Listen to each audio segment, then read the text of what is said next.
Hey, it's Joe, and welcome to another episode of the TestGuild Automation Podcast. Today, we have with us once again Adam Carmi.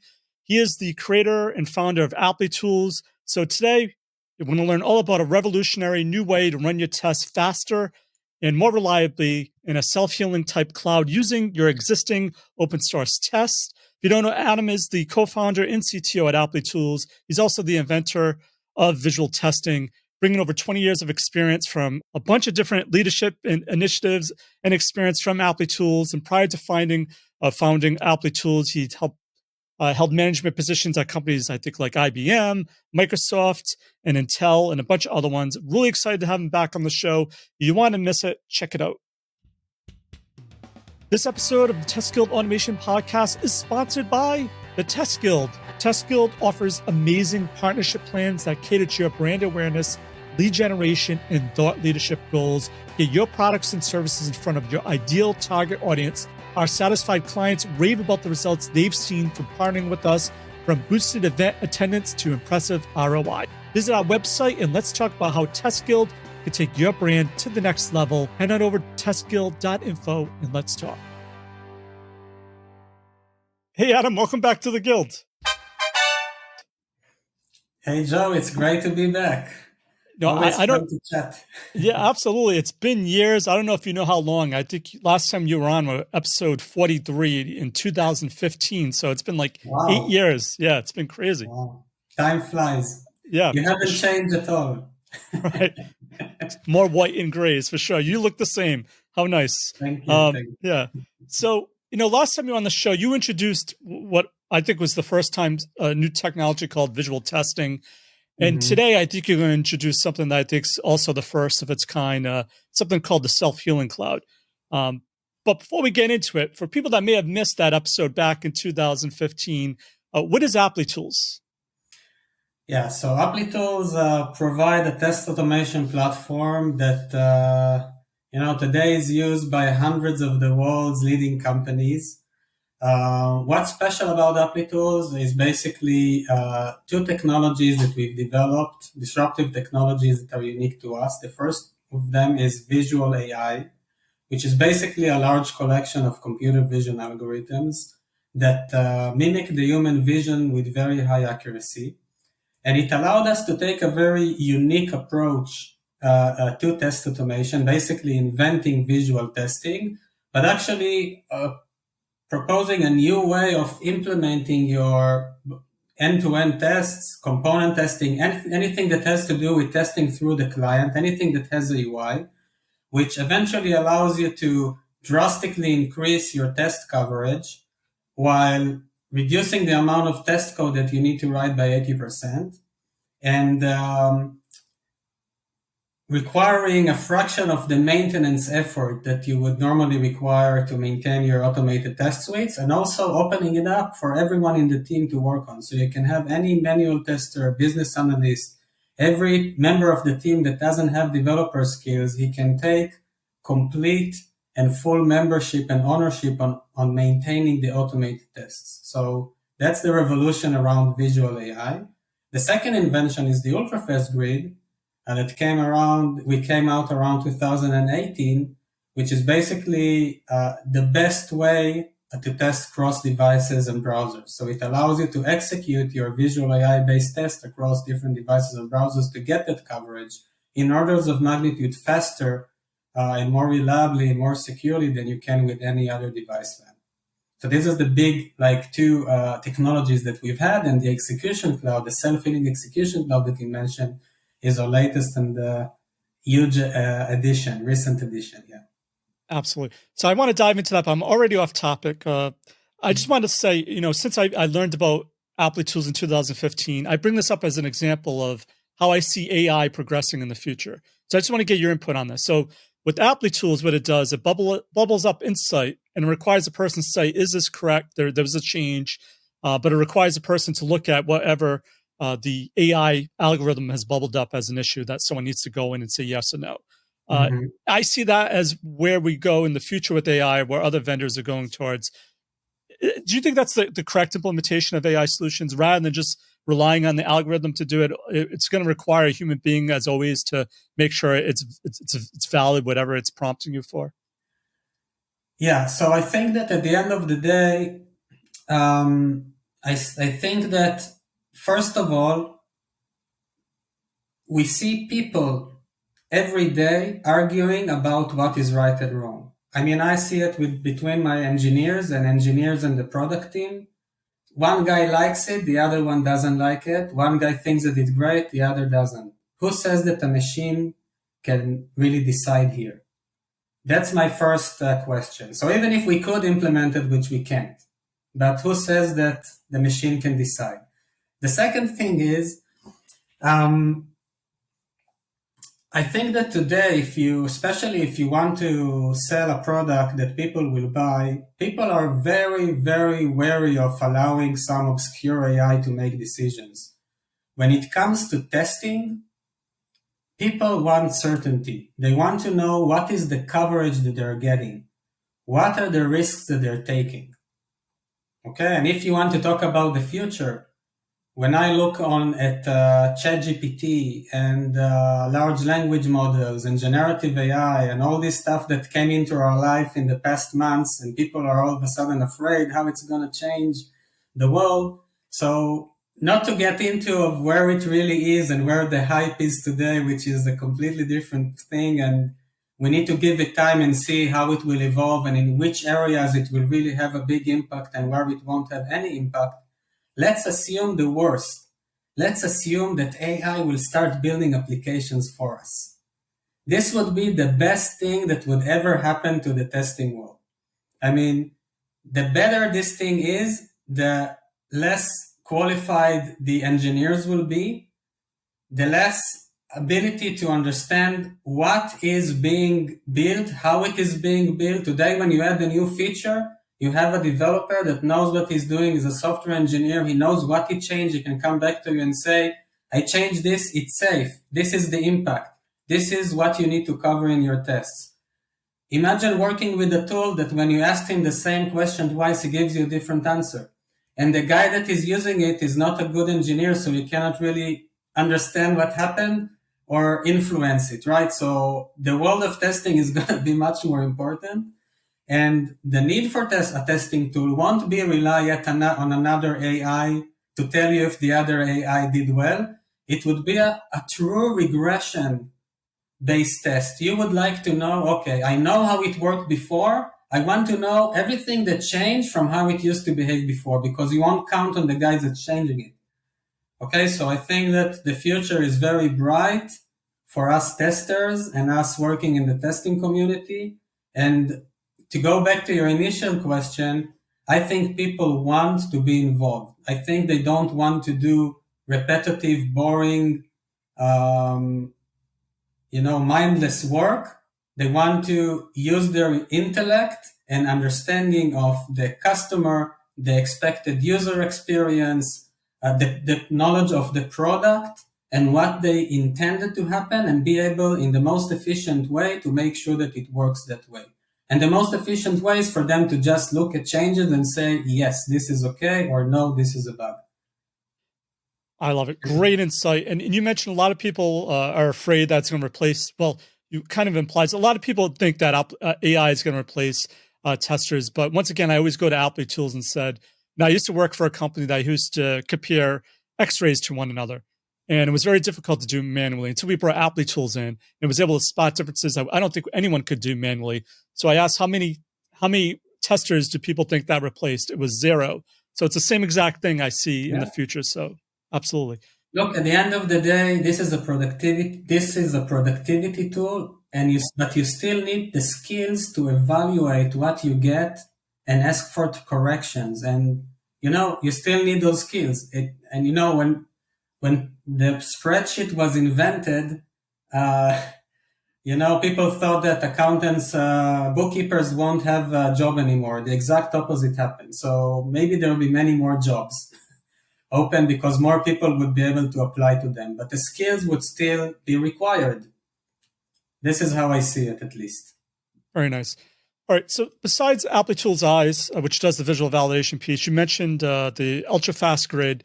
But with the latest technology, it's the execution cloud. So are all these built on one another? Are they layers on top of each other? Are they all different products that don't relate to one another? So they are all different products. Let's talk about the execution cloud. Execution cloud is completely independent of the other product. So you can use it today. I mean, if you need to run your test at scale, okay, you definitely don't want to build it by yourself to produce this scale for a variety of reasons that I can expand on. But if you need to run it at scale, you can just run your tests on the execution cloud, regardless if they're using eyes for visual validation or not. So even if you have just, I don't know, Selenium, WebDriver, IO test that just have plain traditional assertions in them, not depending on any other eyes product, you can use them to be our infrastructure to execute them in scale with a lot of upsides to it. So it would be the fastest solution by far, it would be the cheapest solution by far, and you get self-healing out of the box without changing a single line of code in your tests. All right, so let's dive into super awesome. Yeah, let's dive into a little bit more then, because I think the better question I should have asked is, what is the execution cloud at a high level? It seems like it's something that you can use your existing test or open source test with, and you just run it in the cloud, and it automatically is able to then self-heal itself if it can't find an element or a visual identification. Am I understanding that correctly? So it has nothing to do with visual or with eyes or validation. What it does is basically it self-heals your tests, your open source tests by itself. And let's talk about, if you want, I can elaborate on what self-healing for the people in the audience. Yeah, that'd be great. Sure. What it is. So if you look at any of our tests, each step of the test interacts with some element in the UI, either finding an element in order to click it or type some text into it, provide some inputs, or we find it just to go over, query the properties and assert on them, right? It happens on every test, either interaction step or validation step. Now, in the UI of the current page of the application, there are hundreds, if not thousands of elements. So we need a way to find the elements that we want to interact with. And in order to do that, we need to execute some queries that basically find the elements for us. And we call these queries element locators, right? I can look for example, a link under an element that has an attribute, an ID attribute with a certain value.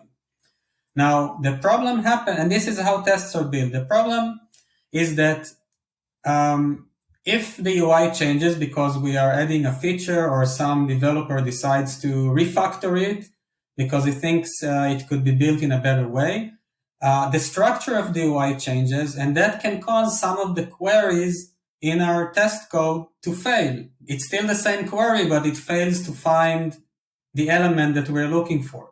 And this causes our test to crash. Okay, the dreaded no such element exception in our tests. So the worst thing about this is that these failures always happen at the worst possible time, right? You're just about to release and you want to run the test and release fast, or a developer is now pushing a code change and he wants to see the results and move on to his next task, and all of a sudden, boom, dozens of tests fail. And there's absolutely no choice. You have to stop whatever you had planned to do that on that time. You have to put it aside and start going over the test results and figuring out what went wrong and going into the tests and fix them and rerun the thing, hoping that this time it will pass, and it can waste hours, right? Just in that work. And it's the worst point in time where you want to do it. So basically what self-healing does is that when you are trying to find an element and the element locator no longer works, self-healing is still able to find that element on the page for you and allow your test to continue passing. This is the bottom line. It means that even when the UI changed, your test will continue to pass, and you can then later on, when it's convenient to you, to go and update the test and correct them. Although, because self-healing is so robust, at least ours is, and we can continue and find the element for you forever, even if the UI continues to change again and again and again, you never have to go back and fix your tests. So basically, it's enough for you to have a single run of the test on our infrastructure to find your element once, and this allows us to be able to continue and find it again and again and again, no matter the fact that the locator is no longer relevant to how the page is implemented. Okay? So just to give an analogy, just like when the test fails, you as a human being is capable of looking at the UI, finding that element, oh, here it is, let's look at its attributes and fix the test so we can find it again. This is exactly what self-healing does. So the test gets corrected and you don't need to do it yourself. Okay? The test code remains the same, but on our infrastructure, we are still able to find it. I can go deeper into how that works if it's interesting, but that's the bottom line of the value. And again, because that when that happens, okay, it means that your entire test suite become much more stable. Your builds become much more stable. You save hours in looking at failed test results and analyzing them, and hours in going into test code and fixing it again and again and again after each UI change. So the impact on the stability and maintainability is immense, and this impacts your ability to succeed with your test automation project because you have more time to continue and keep up with coverage, and you will spend less time rerunning tests and dealing with flakiness and breaking tests, and more time to enjoy getting that coverage as soon as possible. So I think people could definitely know the value of hearing this, but I guess the question is, you said you can dive into how it works. I know there's two ways I know some vendors work already. They either use an image to find a location based on a baseline image of something to know where an element is most likely located. And the other one is it'll use like backup methods, like it'll have a history of here's the XPath, here's the CSS, here's the index. So it'll fail over to all those, the ones it has in its memory from the past runs. So if the first preferred way fails, it'll fail down to the other ones. Is this the same thing or is this different? So we've developed new algorithms for that. By the way, we did the second approach back when we were maintaining Selenium IDE. We built in, the alternative locators method with fallback, which was a very naive approach to it. We've actually built a new AI engine to deal with self-healing in the execution cloud. It works amazingly well. Very difficult to, even if you try very hard to make it fail, it doesn't fail. And we actually compared it with everything else that's out there, and it's much better. But everyone needs to try from themselves and reach that conclusion. But here's how it works. Basically, every time we find an element, if you're using a certain locator to find an element, every time we find it, we capture hundreds of data points about that element. All its attributes, the location in the hierarchy, details about its ancestors and neighbor elements, basically everything that you can think of, including an image of that element. We store all that data in the database using the locator that you use to find the element as key. And every time the test runs and we rediscover the element, we learn everything about it from scratch. Okay, so it's up to date with the changes in the element. So even if the element is still locatable using your locator, it might change in various ways. We keep track of all those changes all the time. Now, let's say the UI changed and now you're using the same locator that is now broken to find the element. So we try to find the element with your locator. We fail to do it. Okay, now instead of just returning an error which would fail your test, which is the usual thing that would happen, we actually take the locator, go to the database, and extract this wealth of information about everything we know about that element. Now we are running our own proprietary algorithms to use all that data to be able to locate that element. And we have a huge amount of data. Okay, so we search for it using our algorithms and our methods, using all the data that we have on that element. And if we manage to find it, we relearn everything about it store it in the database under the same broken locator, okay, the same locator that no longer works. We update that entry. We indicate in our dashboard an alternative locator, strong locator that you could use to go ahead and update your test if you want to. We indicate that there was a self-healing event, so you can go back and track all these events if you want to and fix your tests. And then we just return the element that we found to your test. So as far as your test is concerned, nothing happened. You looked for an element, you found it. Because we learned everything from scratch about that element, next time we run, you can still use the broken locator. We know exactly how that element looks and we'll for sure find it. And after it, if it changes again, every time we find it, we keep learning everything about it. So basically, we can postpone the point of you having to fix a broken test indefinitely. Okay, that's the idea. Now, you can keep using your broken locator.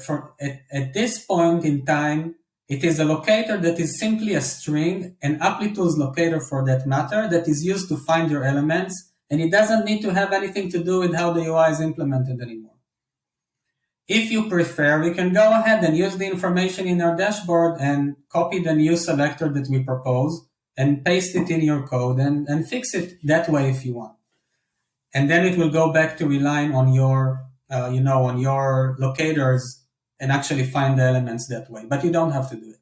All right. So someone listening to this might say, well, that sounds like it has some sort of overhead on it at times, but you said it's faster when it runs on the cloud. So is there any how do you compensate? It seems like it's doing a lot. There has to be some sort of layer that's doing some extra seconds adding to the execution. It adds a few milliseconds for finding an element in case self-healing needs to kick in and find it. But I mean, I don't want to say name specific vendors, but I did a webinar a week ago, and I showed live how it actually runs twice as fast as on a leading lab provider without naming names, twice as fast.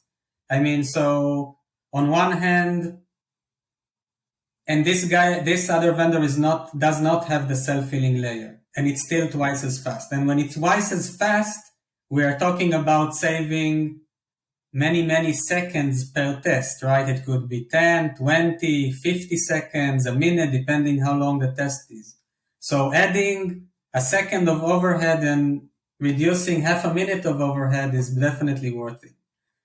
But in general, if you take the amount of time that's saved in rerunning the tests again and again and again, and going into the test code and fixing it and spending the time looking at the logs and investigating the problems, so for sure you save a huge amount of time. Not just execution time, but work time, productivity time, mental health time. Yeah. You beat me to the follow-up, because that's exactly, a lot of times when people think of time, they just think of execution. But most of the time is usually spent on maintenance. Like, oh my gosh, I have 900 tests. And it could just be to an element changing, and it takes you hours, and the next build is out and running. This will save you from all that. Of course. Yeah. And it sounds like what I love about this as well is, just like you've always done, someone will always say, well, how do I know it's not hiding a real issue? Well, it's not trying to hide anything. It will tell you, we did this, here's what it was, and here it is now too. So people can dive in more. That's for sure. But also a lot of people, don't look at things. Okay, so what was the issue? An implementation detailed in your page changed. That's not an issue. If it was important for you that a certain element would have a certain attribute, and that attribute shouldn't change, you should have asserted on that. That would be the correct way to do it. You would like to see the test fail telling you, I expected this attribute and it was that value. Not what I expected. It should be an assertion. It shouldn't be, oh my God, no such element exception, something crashed, and figuring out, what happened. So it shouldn't fail if something should be validated, if your test is trying to prove that something is as expected, there should be an assertion there. Interaction code is not an assertion. Okay, if you try to click something and the page implementation change, you still want to click it. This is what's supposed to happen. So you can get to the validation part of the test and not lose coverage. All right. So some other questions that pop in. I know people are probably thinking, "Oh, this sounds great, but how hard is it to implement? And two, will I be locked into the solution forever and ever if I start using it?" So the first one is, how hard is it to get started using it? So it's not hard at all. You just need to take your existing tests. If you have, for example, a Selenium and you're using a WebDriver instance or remote WebDriver to run it either locally or in-house or on a third-party lab provider, you just need to use the same remote WebDriver and point it at the Applitools infrastructure, which is super easy. Just a small change in your test framework, and you don't even need to change any lines of code in your test. So it's very, very, very easy to get started with. And what was the second question? Oh, locked in. So, and again, the beautiful, I think the most exciting thing about the self-healing execution cloud is that self-healing, regardless if the level of self-healing that you provide is slightly better or more or much better or slightly inferior to what other vendors are providing, I think that the main thing here is that self-healing, which is not a new thing, we didn't invent the concept. It has been around for a few years, but up until today, vendors used it as a premium feature to lure customers into their closed platform. And this was a way to lure you in and get you to make a decision to throw away all your existing investment in test automation that maybe you worked years to build and start building everything from scratch in their system. Okay, which means that you lost all the work that you've done and your existing investment. It means that you lost your freedom to choose what framework you want to work with. Now you're tied to that specific platform and you have to use the APIs and the tools that are provided to you by that vendor. But third, you're pretty much locked in, because if you dislike this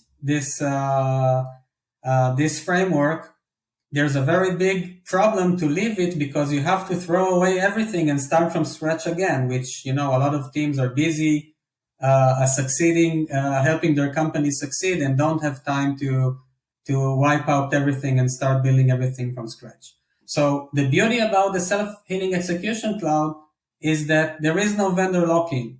You have your existing tests, you own them, you choose whatever frameworks you want to use. All you need to do is just run the same test on our infrastructure, and you get self-healing without changing a line of code. If you don't want to run with us anymore, simply, just run elsewhere. It's as simple as that. So there is no vendor lock-in in this case, and you can still be free to do whatever you want. So this is, I think, the biggest I think, innovation here, and the biggest impact that this has. This is the world's first self-healing infrastructure for open source frameworks. Okay, and this is the highlight. Love it. Love it. So I'm just looking at my notes from your webinar, and I'll have a link to it in the show notes for people that actually want to see this in action with the coding examples you did. But you went over why you can use your existing open source tests really easily. It's lightning fast. You mentioned affordability, but I don't know if you mentioned a price, or you can mention a price, but is there a percentage of how much more affordable it is than another solution, or what do you mean by affordable? So it's like, so for example, one of the leading vendors, of course I can mention prices, right? One of the leading vendors is offering a concurrency in his cloud for $1,500. That's the list price. The execution cloud costs $800 per concurrency. Okay, so that's the difference. Okay, it's very, very, very affordable, which means that you can really save a lot of money running on our infrastructure, in addition to getting a superior product. Nice. Also, I have in my notes, it's a single platform for authoring and executing tests. What's the authoring piece here? So authoring is using eyes, basically. Okay, you can use eyes to author your test, do the maintenance of your test, adding visual and function coverage with all the benefits that I mentioned in the beginning. And you can also now execute them on our infrastructure. So you can get the whole thing with Applitools, a single platform. Right. So I always like to think about how someone listening can actually implement it or where it makes sense, because I assume it doesn't always apply to everywhere. So the self-healing, where do you think if someone's listening, if they have this situation, then self-healing will help them, as opposed to it won't help them if they have this other situation? Don't know if that makes sense, but Yes, it does. So basically, it's helpful when the UI changes in a way that breaks your locators. If you have extremely disciplined teams where the developers are very, very conscious of testing and each element has its own stable ID, and they do code reviews and never make mistakes or change them or forget to add them, then your tests are probably super stable and everyone's happy, so the impact won't be that big. But for the 100% of teams where that doesn't happen, then it will help you stabilize your test suite, prevent failures, reduce the amount of time you spend, reviewing test results and fixing your test following UI changes. Of course, the more your pages change frequently and more often, the more value it will give you. Okay. Now, it is also helpful in some other cases. For example, in some situations, teams have people, test automation engineers that are less experienced and are not so good at choosing good locators. So in these cases, what happens is they end up choosing a bad one, which causes the test to fail much more often, or to fail sooner than it could have failed. So self-healing locators resolve that problem because all it needs is for that bad locator to be able to find the element once. Once that happened, you have the power of self-healing to find that element for you with all the data and the algorithms that I mentioned before. Another case where it's very useful is if your application has simply weak locators, which is the opposite of what I started with. In many cases, you have a development team that is just building the product, doesn't care about testing. There's another team that needs to deal with testing. No one thought about testability. There are no strong locators, and the team needs to deal with what it has. And it's very difficult to choose one locator that is good because there isn't one. So self-healing is very, very useful in that case as well. And the last example is dealing with applications that have a dynamically generated UI or dynamic IDs. I mean, everyone who tried to automate Salesforce, for example, with its dynamic IDs, with Selenium know that it's an impossible task. But with self-healing, it is possible and doable because it's enough to have a single run that is able to automate the UI. And from that moment on, self-healing takes care of it, even if the UI is regenerated and elements have dynamic attributes. Okay, great point these about are the use cases. Yeah, great point about Salesforce for sure. I know a lot of people struggle with that. So just a random thought popped into my head as you were mentioning the first use case of maybe an inexperienced tester choosing a poor selector. Can this almost be used as a training tool then? Then over time they're like, well, I use this selector, but it's saying this selector would have been better. It's almost like training your engineers also over time, maybe?